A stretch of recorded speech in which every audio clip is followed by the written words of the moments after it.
وصحبہ اجمعین اما بعد۔ محترم ناظرین کرام، السلام علیکم ورحمۃ اللہ۔ اللہ تبارک و تعالیٰ کا یہ عظیم فضل و احسان ہے کہ اس نے ہمیں قرآن کریم کا مطالعہ کرنے اور اس کو سمجھنے کی کوشش کرنے کی توفیق عطا فرمائی۔ اللہ تبارک و تعالیٰ کے فضل و کرم سے ہم سورہ بقرہ کی 160 آیتیں کل مکمل کر لیے تھے۔ انشاءاللہ تعالیٰ آج ہم آیت نمبر 161 یعنی 161 سے انشاءاللہ تعالیٰ شروع کرتے ہیں۔ آئیے آغاز کرتے ہیں۔ اعوذ باللہ من الشیطان الرجیم، بسم اللہ الرحمن الرحیم۔ ان الذین کفروا وماتوا وهم کفار اولئک علیہم لعنۃ اللہ والملائکۃ والناس اجمعین۔ اللہ تعالیٰ فرماتا ہے ان الذین کفروا، بے شک جو لوگ کفر کیے، جو لوگ کافر ہوئے۔ جیسا کہ ہم کافر کا پہلے معنی بتا چکے ہیں کئی مرتبہ کہ کافر کہتے ہیں جو حق کو سمجھ کر ضد کی بنیاد پر وہ انکار کرتا ہے، یا پھر حق کو سمجھ کر چھپاتا ہے، حق کو جانتا ہے اور اس کو چھپاتا ہے، حق کو حق ماننے سے سمجھنے کے بعد بھی انکار کرتا ہے۔ ایک آدمی کو اگر حقیقت سمجھ میں نہیں آئی اور وہ اس کو غلط سمجھ کر غلط کہہ رہا ہے، اس کو کافر نہیں کہیں گے۔ جس کو پتہ چل گیا ہو اس کے دل کا، یہ اس کے اور پروردگار کا مسئلہ ہے، یہ اس کا اور اس کے اللہ کا مسئلہ ہے کہ اگر کسی کو کوئی حق بات سمجھ میں آ جائے اور سمجھنے کے باوجود وہ اس کا انکار کرتے رہے، یا وہ اس حقیقت کو دوسروں کے سامنے آنے سے چھپاتا رہے، جی حقیقت کو چھپانے کا، کور کرنے کا کام، کفر اصل میں کور کرنے کو کہتے ہیں، چھپانے کو کہتے ہیں۔ تو یہ جو حق کو چھپانے کا کام کرے اور حق کو کیا کہتے ہیں، حق کا انکار کرے، حق کو نہیں مانتا کہے، حق کو حق سمجھنے کے باوجود غلط کہنے لگے، ایسے شخص کو کافر کہتے ہیں۔ ان الذین کفروا، جنہوں نے کفر، بے شک جو لوگ کفر کیے، وماتوا وهم کفار، اور وہ مر گئے اس حال میں کہ وہ کافر ہی رہے۔ کافر کی جمع کفار، کافر کی جمع کفرا، کفرا کفر کیا، کفرو وہ سب کفر کیے۔ دوسرا لفظ کیا آ رہا ہے، وماتوا وهم کفار، جی وماتوا اور مر گئے، ماتا مرا، ماتو جمع ہے اس کا، وہم اور اس حال میں کہ وہ کفار، کافر واحد ہے، کافران اس کا اثنین ہے اور تثنیہ ہے، اور تین یا تین سے زیادہ جمع کے لیے کفار کا لفظ استعمال کرتے ہیں۔ ان الذین کفروا وماتوا وهم کفار، بے شک جو لوگ کفر کیے اور اس حال میں مر گئے کہ وہ کفار ہی رہے، اولئک علیہم، ان لوگوں پر، اس طرح کے لوگ پر، ان کفار پر، علیہم لعنت اللہ، ان کفار پر اللہ تعالیٰ کی لعنت ہے۔ بے شک جو لوگ کفر کیے اور حالت کفر میں ہی اس دنیا سے رخصت ہو گئے، ان پر اللہ تعالیٰ کی لعنت ہے۔ لعنت اللہ علیہم لعنت اللہ والملائکۃ، اور فرشتوں کی لعنت ہے، والملائکہ سارے فرشتوں کی لعنت ہے، والناس اجمعین، اور سارے کے سارے لوگ کی لعنت ہے۔ اب اس میں ناس سے مراد، یہاں پر بعض مفسرین بتائے کہ ناس سے مراد یعنی صرف لوگ نہیں ہے بلکہ خاص لوگ یعنی مسلمان مراد ہے، اہل ایمان مراد ہے، مگر میں نہیں سمجھتا میں نہیں سمجھتا، اور دیگر مفسرین بھی یہ بات بیان کی ہے کہ نہیں، اس سے مراد جو ہے عامۃ الناس، سارے انسان۔ کیونکہ آپ کہیں گے کہ اس طرح سے کیوں؟ کیونکہ قیامت کے دن جب کفار کو جہنم میں ڈالا جائے گا تو کفار میں جو کفار جہنم کے اندر جائیں گے، وہ جہنم میں جانے کے بعد بھی ایک دوسرے پر کیا کہتے ہیں، الزام تراشی کریں گے کہ تمہاری وجہ سے ہم کافر رہ گئے، تمہاری وجہ سے ہم گمراہ ہو گئے۔ ایک دوسرے پر وہ لوگ جو ہے لان تان کریں گے، ایک دوسرے کے خلاف بولیں گے اور ایک دوسرے کو کیا کہتے ہیں ذمہ دار کھڑا کریں گے۔ تو جب کافر کے اوپر لعنت ہوتی ہے تو وہ مومنوں کی بھی لعنت ہوگی اور کفار کی لعنت بھی ہوگی، والناس اجمعین، سارے کے سارے لوگ کی لعنت ہے ان پر۔ ٹھیک ہے، اب یہاں پر کون مراد ہے صاحب، افراد کون، کس کے لیے یہ بیان کیا جا رہا ہے؟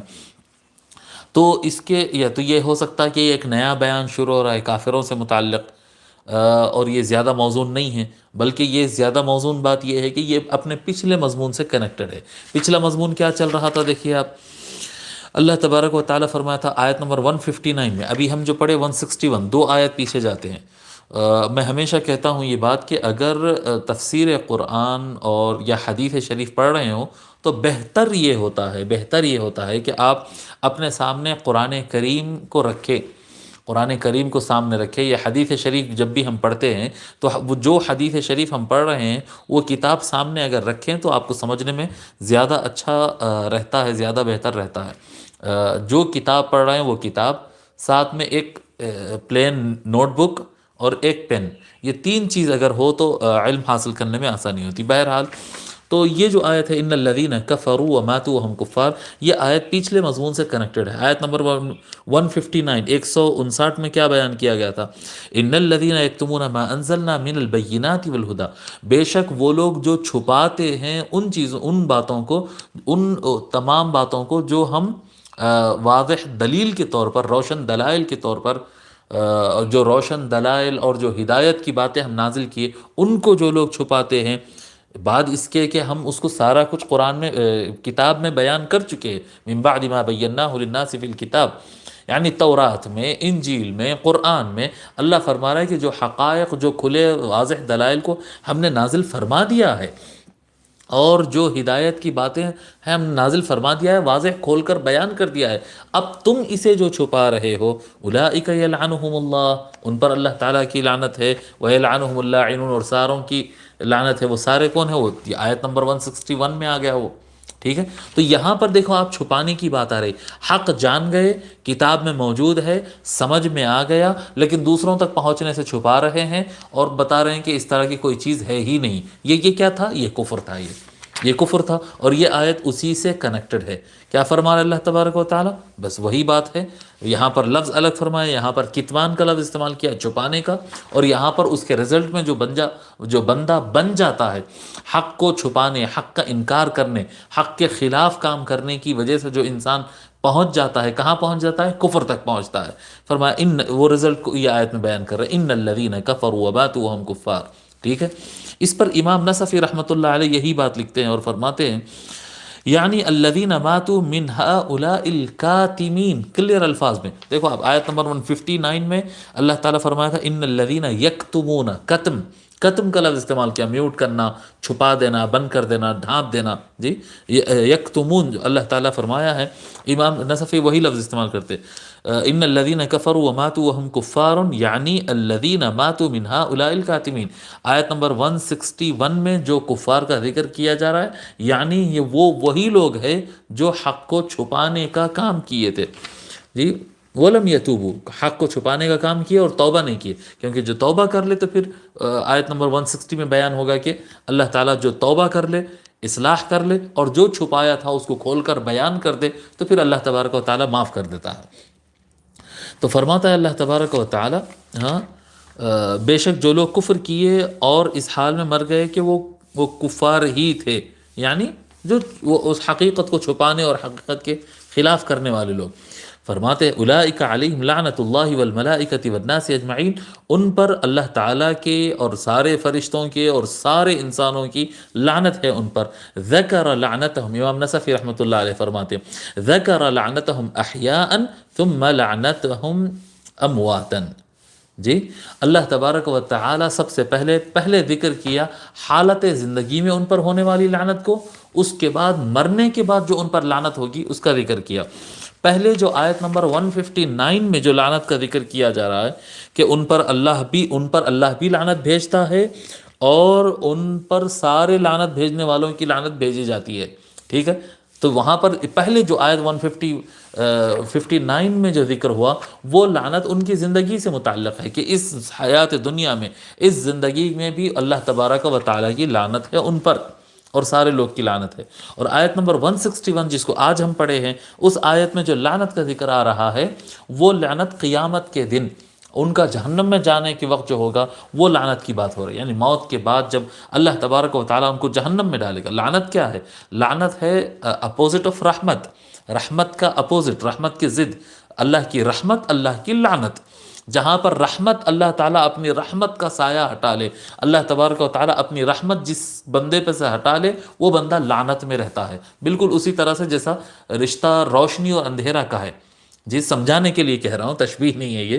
آپ کہیں گے صفات الہیہ کو مخلوق سے تشبیہ دے رہے ہیں، نہیں، آپ اس میں فلسفہ میں نہ جائیں. سمجھانے کے لیے کہہ رہا ہوں کہ جیسا کہ سائنس مانتی ہے کہ اصل میں اندھیرا ہے سارا کچھ، اور سورج کی روشنی آتی ہے، جب روشنی آتی ہے تو سارا اجالا ہو جاتا ہے، سارا اجالا ہو جاتا ہے، اور پھر روشنی جب آگے بڑھ جاتی ہے، چلا جاتی ہے، سورج دوسری طرف چلا جاتا ہے، تو پھر اندھیرا برقرار ہو، اندھیرا آ جاتا ہے۔ اسی طرح سے جہاں جس مقام پر اللہ کی، جس جگہ سے، جس فرد پر سے، جس شخص پر سے اللہ کی رحمت اللہ تعالی ہٹا دے گا، وہاں پر اس کے اوپر لعنت ہی لعنت ہوگی، اس پر لعنت ہی لعنت ہوگی۔ جیسا گرمی ہوتی ہے، جی اصل میں تو ٹھنڈک ہے، اصل میں ٹھنڈک ہے، لیکن جیسا آپ گرمی آتی ہے تو پھر ایک چیز آتی، پھر گرمی ہٹ گئی، ٹیمپریچر اگر ہٹ گیا اور ٹیمپریچر کم ہو گیا تو پھر سردی آ جاتی ہے، ٹھیک ہے۔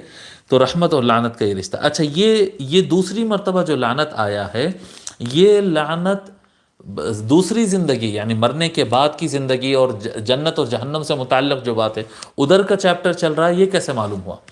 آیت نمبر 159 میں تو زندگی کے حالات تھے، فعل مضارع ہے، اس سے بات سمجھ میں آ گئی، لیکن سیکنڈ ٹائم پہ جو لعنت کا ذکر کیا گیا، یہ وہ جہنم والی لعنت کی بات ہو رہی ہے، یہ کیسا پتہ چلتا ہے؟ اس کی بعد والی آیت سے۔ کیا ہے صاحب اس کی بعد والی آیت؟ آیت نمبر 162، اللہ تعالیٰ فرماتا ہے خالدین